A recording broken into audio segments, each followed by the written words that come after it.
नमस्कार, मैं हूं आपके साथ हेमंत कुमार और आज का सबसे बड़ा सवाल है वो ये है, इस बात को लेकर के है कि हॉर्मुज़ स्ट्रेट पर क्या अब दोहरी नाकाबंदी हो रही है। आज का दिन है 13 अप्रैल का और अब तक क्या कुछ हुआ वो सब आपने देखा, लेकिन अब क्या होने जा रहा है वो बहुत महत्वपूर्ण है क्योंकि दुनिया के सबसे व्यस्ततम तेल के गलियारे हॉर्मुज़ स्ट्रेट पर अब दो दो ताले लगने वाले हैं।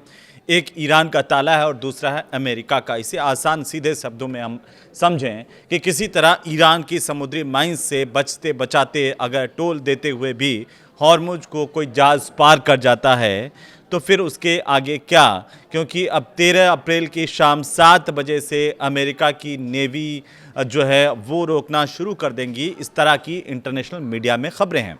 इस दोहरी नाकेबंदी का सबसे ज़्यादा असर किस पर हो सकता है, ये सबसे बड़ा सवाल जो आपके मन में भी मेरी तरह उठ रहा होगा।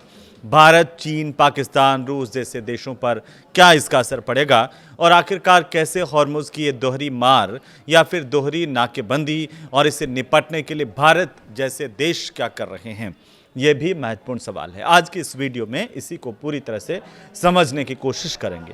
तो पहले से बंद जो हॉर्मुज़ स्ट्रेट है उसको अमेरिका आखिरकार अब कैसे ब्लॉक करेगा, ये सबसे तेज़ी से उठने वाला सवाल है। तो सबसे पहले इसी पर बात कर लेते हैं क्योंकि 28 फरवरी 2026 का दिन जब अमेरिका और इजराइल ने ईरान पर हवाई हमले किए और इसके बाद आप देखेंगे कि ईरान ने हॉर्मुज़ स्ट्रेट को बंद कर दिया ताकि अमेरिका और खाड़ी देशों पर दबाव बनाया जा सके।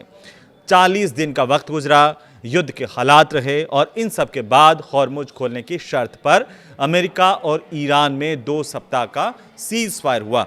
अब रिपोर्ट से कह रही हैं कि हॉर्मुज़ से गुजरने के लिए अब ईरान कई देशों से $1 प्रति बैरल के हिसाब से फीस ले रहा है।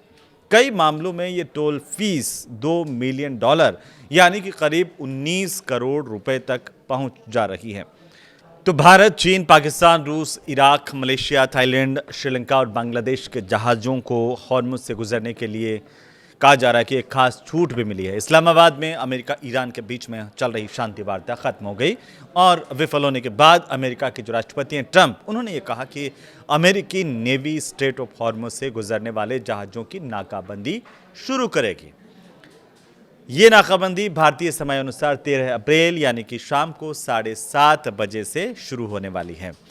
अब ज़रा समझते हैं कि अमेरिका हॉर्मुज़ स्ट्रेट की नाकाबंदी कैसे करेगा, क्योंकि अमेरिकी नेवी के पूर्व जो अधिकारी हैं वो अलग अलग इसे लेकर के जानकारी दे रहे हैं। कुछ मीडिया रिपोर्ट से कहती है कि 2 अमेरिकी एयरक्राफ्ट कैरियर हॉर्मुज़ स्ट्रेट के दोनों छोर पर तैनात करने होंगे। इसके लिए यूएसएस अब्राहम लिंकन और यूएसएस गेराल्ड फोर्ड का इस्तेमाल अमेरिका कर सकता है और इसके साथ ही 12 डिस्ट्रॉयर और फ्रिगेट्स जहाज़ भी इसमें शामिल होंगे। अमेरिकी नेवल फॉर कॉलेज या अमेरिकी नेवी की तरफ से अगर हम बात करें तो उनके अधिकारी कह रहे हैं कि जो दोनों देश हैं उनके पास में विजिट एंड सर्च यानी कि जांच और निरीक्षण का अधिकार होता है। वो किसी प्राइवेट जहाज़ को रोक करके उसकी जांच कर सकते हैं और उन्हें आगे जाने से रोक सकते हैं। अब इस जांच के लिए कोई जहाज़ मना भी नहीं कर सकता और इसके अलावा अमेरिका MQ-9 ड्रोन और फाइटर जेट्स की मदद से हर जहाज़ की गतिविधि पर नज़र रख सकता है। ये तो अमेरिका की बात हुई, क्योंकि अमेरिकी जहाज़ों के कम्युनिकेशन और GPS चैनल को अगर हम देखें तो वो जाम कर सकते हैं और इससे जहाज़ रास्ता भी भटक जाएं या आगे ना बढ़ पाएं। इस तरह की स्थितियां यहां से गुजरने वाले जहाज़ों के सामने हो सकती है। लेकिन आपको बताएं कि यह जो नाकाबंदी है इसके बाद स्थितियां और ज़्यादा साफ होंगी। कुछ इसे लेकर के आशंकाएं हैं, भ्रम हैं, जैसे अमेरिका ईरान के बंदरगाहों से आने वाले जहाज़ों पर व्यापारिक प्रतिबंध लगाए जा सकते हैं और कंपनियों की वित्तीय संपत्ति को जब्त किया जा सकता है। ऐसे प्रतिबंध आपने सुना होगा, देखा होगा कि 2018 में भी लगे थे।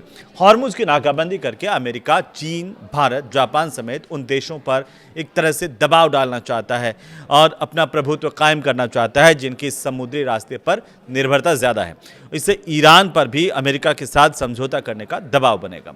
अब एक और सवाल जो पूरी दुनिया में इस वक्त चल रहा है वो ये कि अब अमेरिका भारत के क्या टैंकर को भी रोकेगा, क्योंकि ईरान ने कहा कि भारत के टैंकर जो है, भारत के जहाज़ जो हैं वो इस हॉर्मुज़ स्ट्रेट से जाएंगे, लेकिन क्या इन्हें अमेरिका रोक सकता है? तो इसको लेकर के जो चर्चाएं हैं, इनके बीच में कुछ मीडिया रिपोर्ट्स और बाकी की जो बातें हैं, उनके आधार पर हम बताएं कि ट्रंप के जो शुरुआती बयान आपने देखे होंगे, उनसे ये लग रहा था कि अमेरिका हॉर्मुज स्ट्रेट से गुजरने वाले सभी जहाज़ों की नाकाबंदी करेगा, हर जहाज़ की जांच करेगा। लेकिन 13 अप्रैल को अमेरिकी सेना ने साफ किया कि सिर्फ ईरान के बंदरगाहों से आने जाने वाले जो जहाज़ हैं उनकी नाकाबंदी होगी। दूसरे जो खाड़ी देशों से आने जाने वाले जहाज़ हैं उनको नहीं रोका जाएगा। वैसे भारत ने 2019 में ही अमेरिकी प्रतिबंधों के चलते ईरान से कच्चा तेल आयात करना बंद कर दिया था। अलग अलग विकल्पों के तौर पर भारत ने अलग अलग देशों से तेल लिया भी, लेकिन अब की अगर हम बात करें तो ईरान अमेरिका की जंग की वजह से तेल सप्लाई में जब दिक्कत होने लगी, भारत ने फिर से ईरान का रुख किया।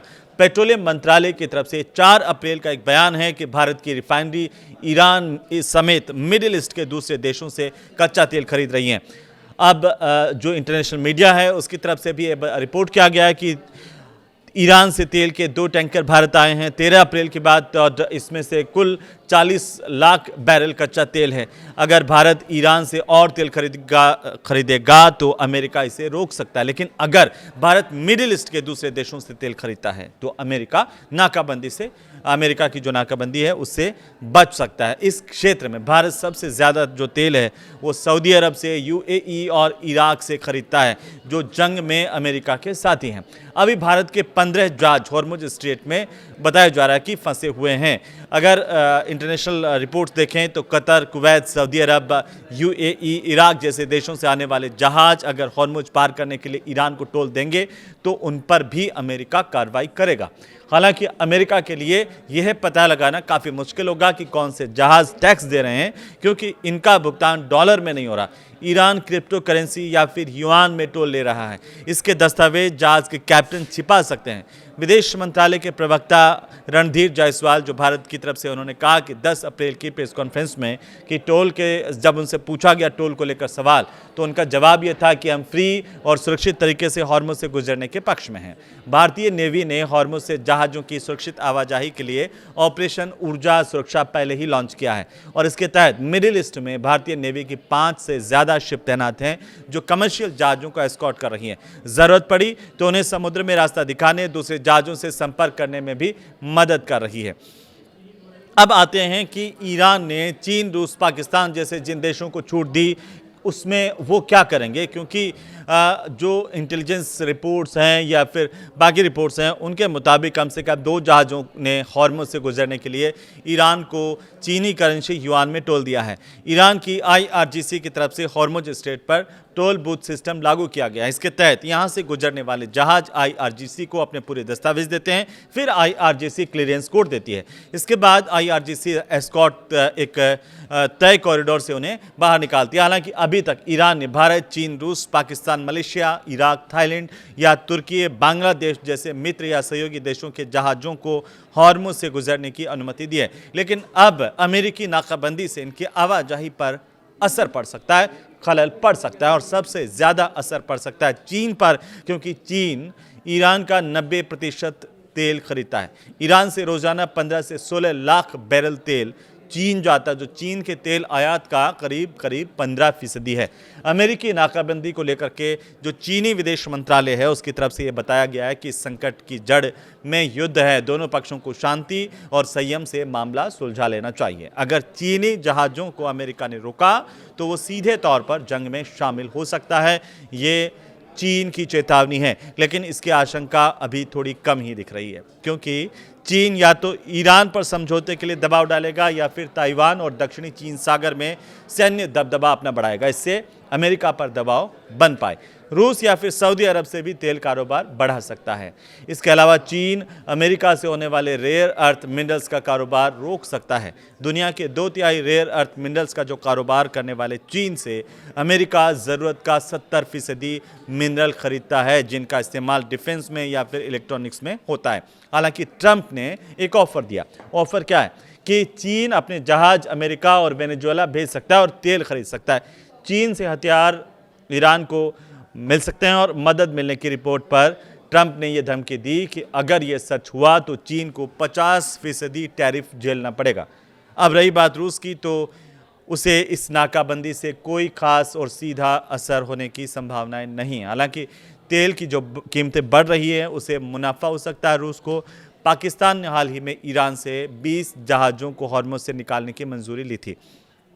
पाकिस्तान, ईरान और अमेरिका दोनों का करीबी माना जाता है और इस जंग में मध्यस्थ बना हुआ है। ऐसे में पाकिस्तान ने डिप्लोमेटिक चैनल से अमेरिका और ईरान को साथ दिया तो उसके जहाज हॉर्मुज़ से बेरोक टोक निकल सकते हैं। लेकिन अब आती है बात कि ट्रंप का जो ब्लॉकेड का ग्लोबल सप्लाई पर क्या असर पड़ने वाला है, क्योंकि जैसी धमकी ट्रंप दे रहे हैं उसका ग्लोबल सप्लाई पर क्या कोई असर पड़ेगा, ये ग्लोबल मार्केट में बहुत ज़्यादा तेज़ी से चर्चा हो रही है। क्योंकि भारत, ईरान पहले से ही काफ़ी हद तक हॉर्मुज़ को जो है लेकर के आपस में बातचीत भी हुई है और ईरान जो है वो हॉर्मुज़ को लगभग बंद करके हुए रखा हुआ है।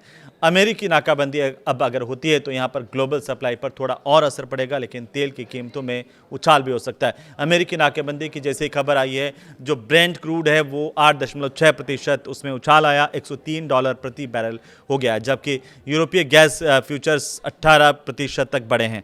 अमेरिका के न्यूज़ और मीडिया का ये अनुमान है कि अगर हॉर्मुज़ कुछ महीने और बंद रहा तो यहाँ पर तेल की कीमतें $170 तक पहुँच जाएंगी। इससे ग्लोबल ग्रोथ रेट जो है 2.2 तक घट सक जाएगी। महंगाई दर 5.4% तक बढ़ सकती है। इंटरनेशनल एजेंसी के तरफ से एक जानकारी ये भी सामने आई है कि मार्च से हालात और ज़्यादा ख़राब हो सकते हैं और अगर हॉर्मुज़ पर और शिकंजा कसा गया तो तेल बाज़ार में ऐसा संकट आएगा जो कभी नहीं देखा होगा आपने। तो इस जंग से पहले हॉर्मुज़ से रोज़ाना औसतन 150 जहाज़ गुजरते थे, लेकिन जब से ये जंग हुई और इसके बाद में चीज़ें बदली हैं, पूरे मार्च की अगर हम बात करें तो करीब 150 से ज़्यादा जहाज़ ही गुजरे हैं। पूरे मार्च महीने में जो एक दिन में गुजरते थे वो पूरे एक महीने की गिनती आप देख पाएंगे, समझ पाएंगे। शिपिंग इंटेलिजेंस फर्म्स ये बता रही हैं अपनी रिपोर्ट के माध्यम से कि जहाज़ यहाँ से निकले उन्हें या तो छूट थी या फिर ईरान को टोल चुकाया होगा, वही जहाज़ यहाँ से हॉर्मुज़ स्ट्रेट से निकले होंगे। अगर ऐसे में अमेरिका ने जो रास्ता रोका तो जिन जहाज़ों को हॉर्मुज़ से निकलने की छूट है उनकी आवाजाही रुक सकती है। हालांकि इसमें चीन, भारत, रूस, पाकिस्तान जैसे देश भी शामिल है। वहीं अगर ईरान ने सभी को छूट दी तो ग्लोबल सप्लाई पहले जैसी हो सकती है। तेल के दामों में तेज़ी से गिरावट भी आ सकती है, लेकिन अभी कुछ भी कहना बहुत ज़्यादा जल्दबाजी होगी, क्योंकि पूरा जो इंटरनेशनल मार्केट है वो इस पर नज़र बनाए हुए हैं। जब तक पूरी तरह से स्थितियाँ साफ नहीं हो जाती है तब तक जहाज ऑपरेटर हॉर्मुज़ से गुजरने का जोखिम उठाने से भी बचेंगे, क्योंकि ये सब कुछ अमेरिका, ईरान की एक्शन और रिएक्शन पर निर्भर करेगा। लेकिन टैंकर्स कंपनियां ये कह रही हैं कि ये काफ़ी पेचीदा होने वाला है, क्योंकि ईरान से जुड़े कई टैंकर AIS जो स्पूफिंग यानी कि ऑटोमेटिक आइडेंटिफिकेशन सिस्टम में हेराफेरी करके सऊदी अरब और इराक में फर्जी पोर्ट कॉल करते हैं। एक और बहुत महत्वपूर्ण बात है कि अगर जंग और ज़्यादा बढ़ती है तो उसका असर क्या होगा, क्योंकि तेल ईरान की कमाई का सबसे बड़ा ज़रिया है। अगर जंग और ज़्यादा बढ़ती है तो तेल के साथ साथ टोल लेकर के भी ईरान तो पैसे कमा रहा है और इसमें बढ़ोतरी हो सकती है, लेकिन दुनिया के लिए परेशानी का सबब बन सकता है, क्योंकि अमेरिका ने ये नाकाबंदी इसीलिए लगाई है ताकि ईरान की कमाई को पहले रोका जाए और उसकी इकोनॉमी को ठप किया जाए। लेकिन ईरानी नेवी ने ये साफ किया है कि किसी भी वजह से अगर हॉर्मुज़ स्ट्रेट के करीब आने वाले मिलिट्री जहाज़ों को युद्ध विराम का उल्लंघन माना जाएगा। यूरोपीय इंटेलिजेंस फर्म्स जो हैं उनकी तरफ से ये बताया गया कि अमेरिकी राष्ट्रपति ट्रंप हॉर्मुज़ पर ईरान के प्रभाव को कम करने के लिए नाकेबंदी की तैयारी कर रहे हैं। इसके ज़रिए वे ईरान पर दबाव डालना चाहते हैं, लेकिन दिक्कत यह है कि अब ये मामला और ज़्यादा बिगड़ सकता है, तनाव बढ़ने का खतरा बना हुआ है। ईरान इस जंग में अपने साथियों को भी शामिल करके खाड़ी देशों में तेल सप्लाई और ज़्यादा अटका सकता है। दरअसल हॉर्मुज़ की तरह ही मिडिल ईस्ट में एक और बहुत ज़रूरी चौक पॉइंट है, वो है बाब अल मंदेब, और ये यूरोप से आते हुए हिंद महासागर में एंट्री से पहले यमन और अफ्रीका के जिबूती के बीच में पड़ता है। यमन में हुती विद्रोहियों की मदद से ईरान इस बाब अल मंदेब को ब्लॉक करने की कोशिश कर सकता है। स्ट्रेट ऑफ हॉर्मुज़ में ईरान की पाबंदी के बाद से मिडिल ईस्ट के देश इस रास्ते से ही यूरोप में तेल की सप्लाई कर रहे थे। ये रूट भी अगर ब्लॉक होता है तो इससे यूरोप में तेल की किल्लत होगी और वो भी संघर्ष का एक हिस्सा बन सकता है। तेल के अलावा भी 10% ग्लोबल ट्रेड इसी रास्ते से होता है, जिस पर भी असर पड़ने की पूरी संभावनाएं व्यक्त की जा रही हैं। तो आने वाले 2 दिन और ये पूरा एक सप्ताह इस बात के लिए आगे की ताकीद करेगा कि इस पूरे मामले को लेकर के हॉर्मुज़ पर क्या असर पड़ता है और इसका पूरी दुनिया पर क्या असर रहने वाला है। ये वीडियो आपको कैसा लगा हमें ज़रूर बताइए। नमस्कार।